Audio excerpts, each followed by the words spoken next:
싶은 말씀. 시편 79편입니다. 13절 한 절 읽겠습니다. 우리는 주의 백성이요 주의 목장의 양이니 우리는 영원히 주께 감사하며 주의 영예를 대대에 전하리이다. 사람은 누구나 고난을 겪습니다. 그리고 고난의 정도는 각자 다르겠지만 우리 모두는 인생 최대의 시련을 겪게 됩니다. 시편 79편을 기록한 사람은 그의 신앙과 공동체가 무너졌습니다. 왜냐하면 성전이 더럽혀졌고 이스라엘 백성들이 사륙되었기 때문입니다. 더 이상 성전을 통해 제사도 드릴 수 없고 더 이상 그들의 죄를 해결하지 못하게 된 것입니다. 하나님과의 유일한 소통의 장소가 파괴된 것입니다. 그리고 더 나아가 그들의 현실은 주변 사람들이 죽어나가거나 붙잡혀가는 것만 지켜볼 뿐입니다. 오늘 본문 시의 제목은 아삽의 시입니다. 아삽이라는 사람은 다윗 왕 때에 음악을 담당했던 레위인이었습니다. 하지만 오늘 본문은 성전이 파괴가 되고 사람들이 사륙되는 배경을 가지고 있습니다. 이것은 북이스라엘의 멸망 이후 남유다 또한 바벨론으로부터 멸망한 시기를 배경으로 기록합니다. 그래서 아삽의 시라는 것은 아삽의 후손들이 적은 시라는 것을 말합니다. 신바벨론의 2대 왕인 느부갓네살이 약 BC 587년도에 남유다를 멸망시켰습니다. 그래서 시인은 지금 모든 것이 무너진 상태입니다. 하지만 시인은 다시 한번 일어납니다. 무엇이 그를 일어나게 했을까요? 그것을 우리들이 배워야 합니다. 첫 번째, 시인은 성전이 무너졌어도 하나님을 찾았습니다. 포기하지 않았습니다. 두 번째, 유다의 죄를 기억합니다. 공동체의 죄를 기억하는 것입니다. 그리고 마지막 세 번째는 약속을 신실하게 지키시는 하나님을 끝까지 신뢰합니다.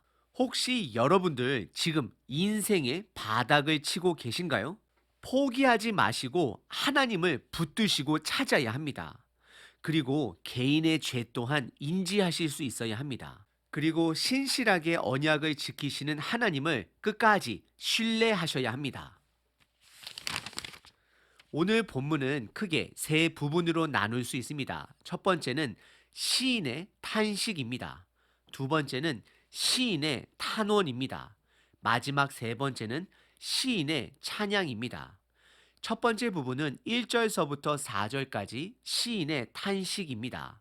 시인은 총 5가지를 탄식하고 있습니다. 첫 번째는 1절에 다른 민족들이 침략하여 성전을 더럽혔다라고 말을 합니다. 이것은 침략한 자들이 성전의 여러 가지 방법을 통해 조롱했던 것으로 보실 수 있습니다. 예를 들어 마카베오 시대 때는 이방 민족이 성전에서 돼지로 제사를 드리며 이스라엘 백성들에게 리더들에게 수치를 안겨주기도 했습니다.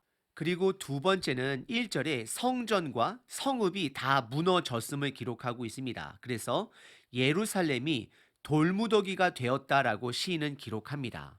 그리고 세 번째는 2절에 보시면 사륙이 일어났음을 기록하고 네 번째는 그 사륙을 당한 시체들을 그냥 방치해 둠으로 그 땅이 부정해진 것을 드러냅니다.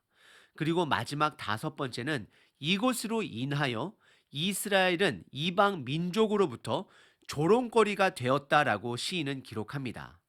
오늘 본문의 첫 번째 부분은 시인이 5가지를 탄식하고 있습니다. 첫 번째는 성전이 더럽혀진 것, 두 번째는 성전이 파괴되고 성읍이 무너진 것, 세 번째는 사람들이 사륙된 것, 네 번째는 시체들을 방치한 것, 마지막 5번째는 이스라엘이 이방 민족으로부터 조롱을 받게 된 것입니다. 오늘 본문의 두 번째 부분은 5절서부터 12절까지 저자가 하나님께 탄원을 합니다. 간청을 하는 내용입니다. 5절의 시인은 하나님께 질문으로 탄원을 시작합니다. 그것은 언제까지라는 질문입니다. 하나님의 진노가 언제까지 진행될 것을 묻고 있습니다. 시인이 느끼기에는 하나님의 진노가 너무 길고 가혹하게 느껴진 것입니다. 그래서 하나님께 영원히 진노하실 것인가 라고 묻고 있습니다. 하지만 우리는 이스라엘의 죄악된 모습을 너무나도 잘 알고 있습니다. 그리고 하나님께서 오랜 시간 동안 참아오신 것 또한 우리는 잘 알고 있습니다. 예를 들어 사사기 때부터 반복되어진 죄악들, 그리고 왕권 시대로 넘어와 계속해서 반복되어지는 죄로 인해 하나님의 진노를 맞게 된 것입니다. 하지만 시인의 입장에서는, 이스라엘 백성들 입장에서는 하나님의 진노가 너무 과한 것처럼 고백하고 있습니다. 왜 하나님께서는 이런 인간 중심적인 고백을 성경 말씀인 시편으로 허락해 주셨을까요? 저와 여러분들에게 의도적으로 주셨을까요? 그 이유는 딱 한 가지입니다. 하나님을 찾아야 하기 때문입니다. 시인은 그들의 죄로 인한 환난 가운데서도 하나님을 찾고 있습니다.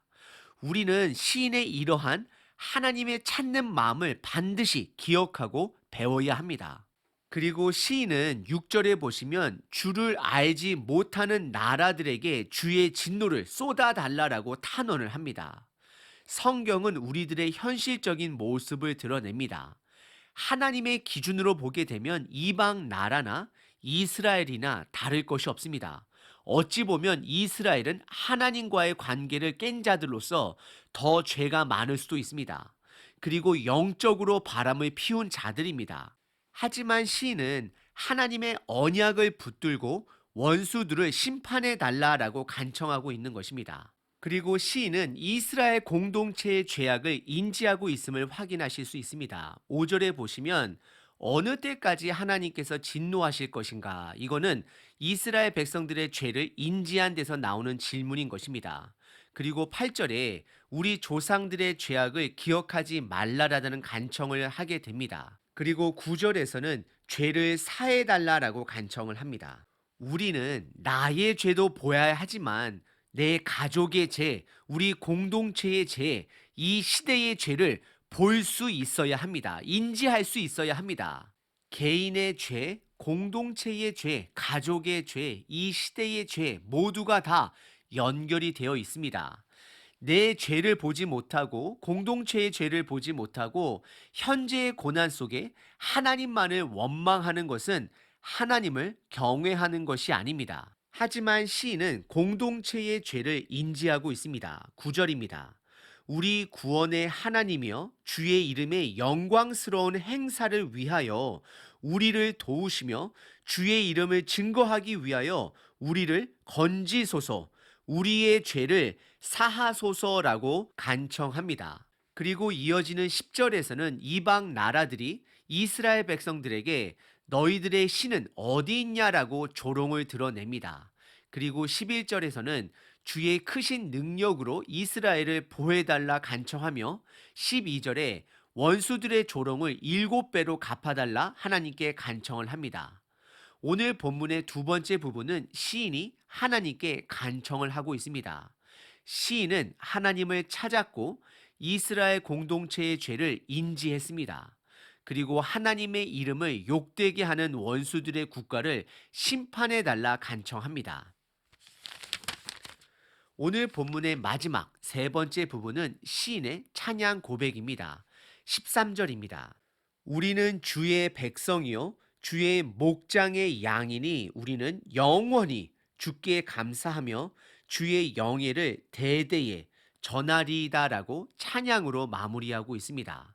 비록 시인은 인생의 절박한 상황 속에 처해 있을지라도 기도의 끝은 찬양으로 끝을 맺고 있습니다. 하나님을 신뢰한 것입니다. 13절의 표현을 보게 되면 언약의 관계에 뿌리를 두고 있습니다. 이스라엘은 하나님의 백성임을 선포합니다.